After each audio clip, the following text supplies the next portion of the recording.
Okay, it's 4th of June, and what I want to say today is regarding the writing stuff. I think I'm going to go back on Hubpages. I'm going to go back on Hubpages with the right mindset, with a view to writing articles in the preferred fashion out there, which is beginning, middle, end, introductory paragraph with snazzy opening, etc, etc, etc, and we will go through a process of reading our articles through several times for different reasons. The first reason is going to be sort of semantic content, like the ordering of the paragraphs. Gonna check for spellings, second reading perhaps, and then another reading will be for the other fine details, aspects of the research and so on. So that's what I'll do for the articles on Hubpages, and I'll put up the articles I have on there.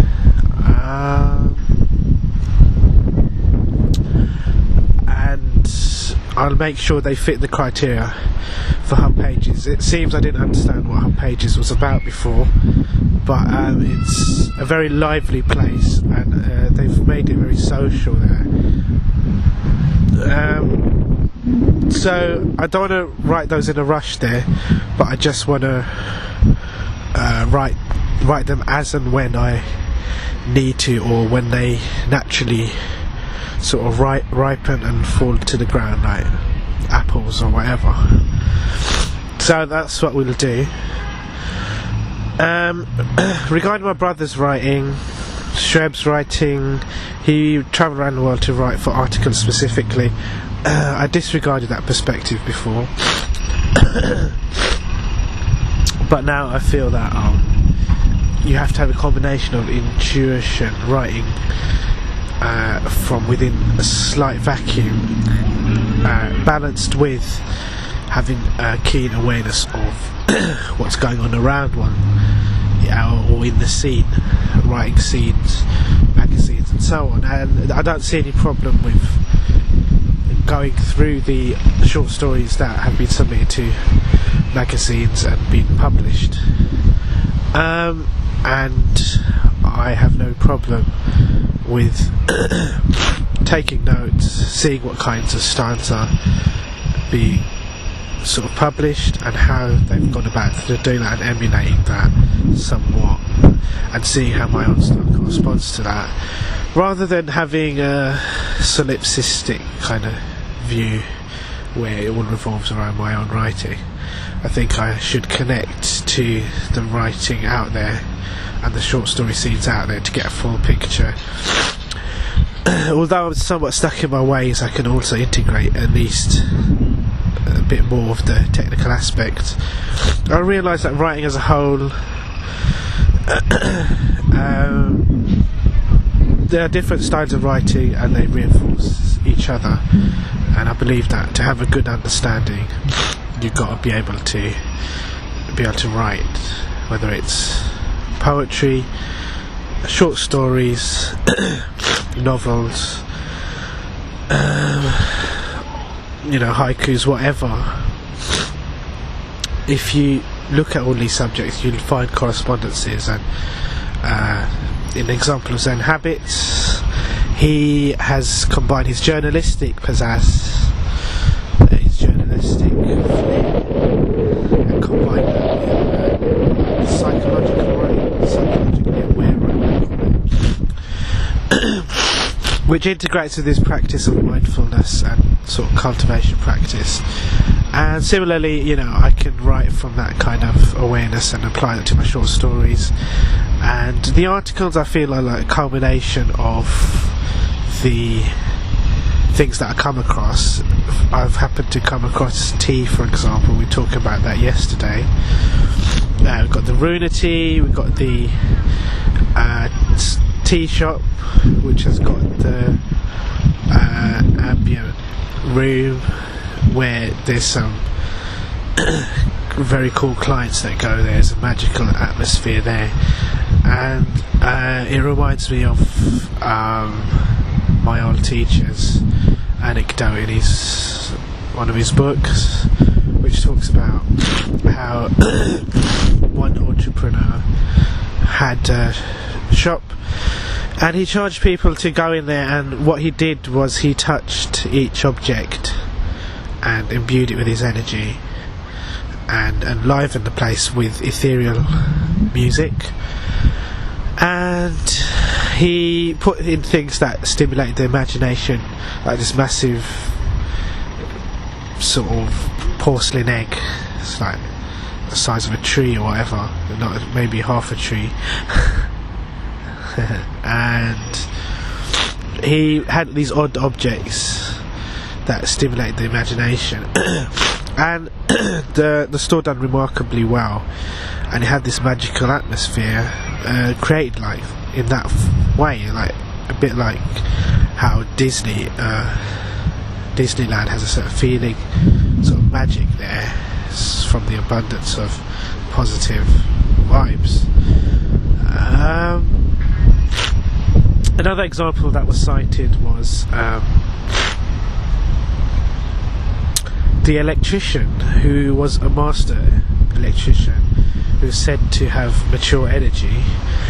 And what he did, he saw the different pieces of equipment to be fixed as being parts of his clients' customers, sentient beings' bodies that needed adjustment. So he proceeded to fix up their toaster, patch up their toaster, whatever, and visualize the person becoming healed, or not so much healed but rejuvenated, or whatever you want to call it, in their own lives, you know, having their lives sort of restored, if you like. Though that's not exactly how Stuart played. That's roughly what was said by the old teacher. So that's it in regards to that. And people used to hang around his shop just to come in to enjoy his energy field, and he really was a master of the service art, the selling art, and obviously the concepts of getting underneath the customer and serving them, he's exemplified that. And as a digression, a waiter was once asked how he could increase his tips, and it was said that he should serve with his whole heart, ask the customers lots of questions, take an active interest in the customer. You know, can we walk your pet dog while etc. And in that way, the guy increases tips exponentially.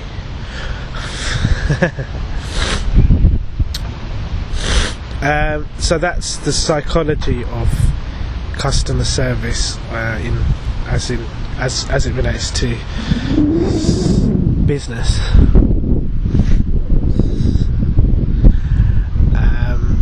Regarding the articles, we have some in our blog, and we would proceed to put those on the Hubpages site, and would be expecting responses. The approach we take to responding to people's comments will be to use exclamation marks to defect any naysayers.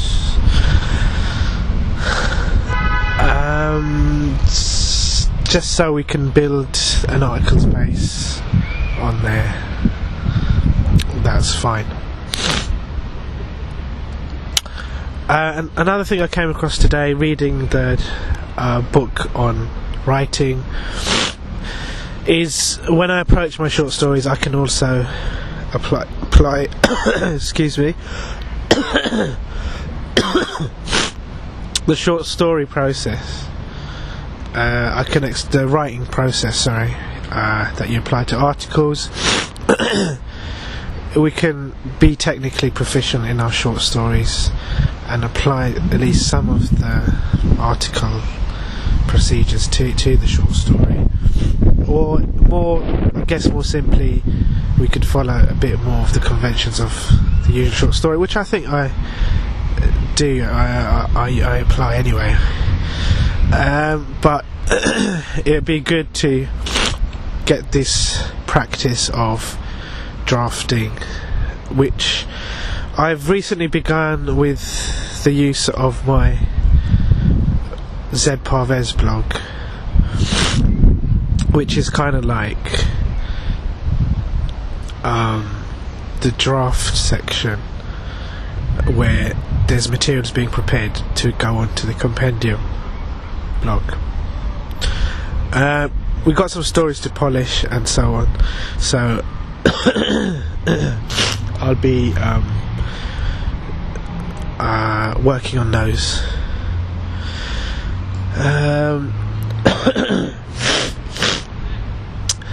There's an idea I've had today that I can illustrate my short stories to make them more presentable.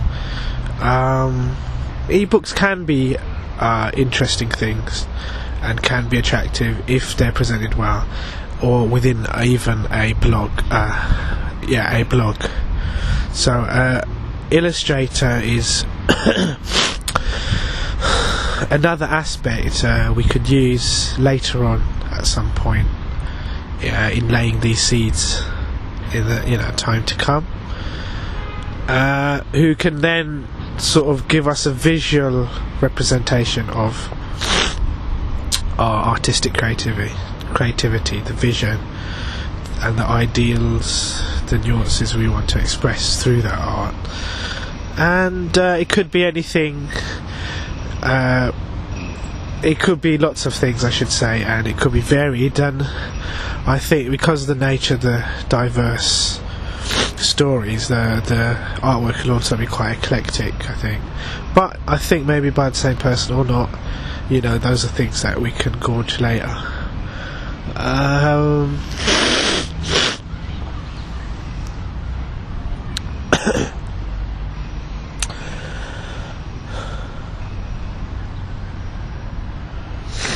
So we'll put up those articles on Hubpages, that's fine, and we'll write as and when we feel to. There's no rush, and we'll write what we enjoy, and we'll make sure that everything we put up will go live on the Hubpages blog first and foremost, because that way we can read the Hubpages blog posts and review them.